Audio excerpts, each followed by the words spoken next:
நம் தேவன் ஒருவனை பாதுகாத்தால் யார் நினைத்தாலும் அவன் நிழலை கூட தொட முடியாது. ஒரு விசை சாத்தான் தேவ சமூகத்தில் வந்து நிற்கும்போது கர்த்தர் கேட்டார், என் தாசனாகிய யோபுவின் மேல் கவனம் வைத்தாயோ என்று. அதற்கு அவன் சொன்ன பதில் என்ன தெரியுமா? அது எப்படி பார்க்க முடியும்? நீர் அவனையும் அவன் வீட்டையும் அவனுக்குண்டான எல்லாவற்றையும் சுற்றிலும் வேலி அடைக்கவில்லையோ என்று கேட்டான். இதுதான் பிரியமான கர்த்தருடைய பிள்ளைகளே, தேவன் கொடுக்கிற பாதுகாப்பு. அவர் ஏழைகள் பாழாக்கப்பட்டது நிமித்தமும் எளியவர்கள் விடும் பெருமூச்சு நிமித்தம் ஒருவன் பெருமூச்சு விடுகிறான் என்றார். பாதுகாப்புக்காக ஒருவன் பெருமூச்சு விடும்போது அவனை கர்த்தர் அவன் ஏங்குகிற பாதுகாப்பிலே வைத்து காக்கிறவராயிருக்கிறார். இஸ்ரவேல் ஜனங்களை கர்த்தர் பாதுகாத்த விதம் ரொம்ப ஆச்சரியமானது.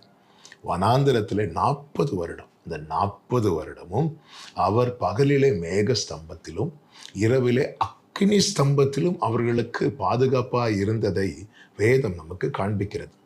வனாந்திரமான பகுதியிலே பகல்ல அதிகமான சூடு இருக்கும், அதிகமான வெப்பம் இருக்கும்.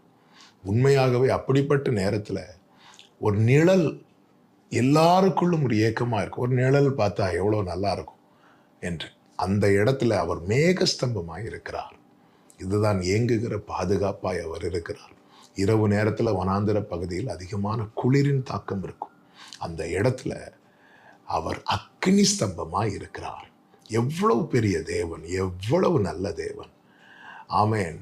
நம்ம எப்படி இருந்தால் ரொம்ப கம்ஃபர்டபுளாக நம்ம ஃபீல் பண்ணுவோம் என்பது அவருக்கு தெரியும். எனவே தான் தாவீதை சத்துருக்கள் சூழ்ந்திருக்கும் போது கூட சொல்லுகிறார், நான் சமாதானத்தோடே படுத்துக்கொண்டு நித்திரை செய்வேன்.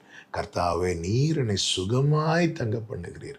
எவ்வளோ பாதுகாப்பாய் வைக்கிறார் பாருங்கள். பிரியமான கர்த்தருடைய பிள்ளைகளை, எல்லாம் கைவிட்டு போகிறது போல உணர்றீங்களா?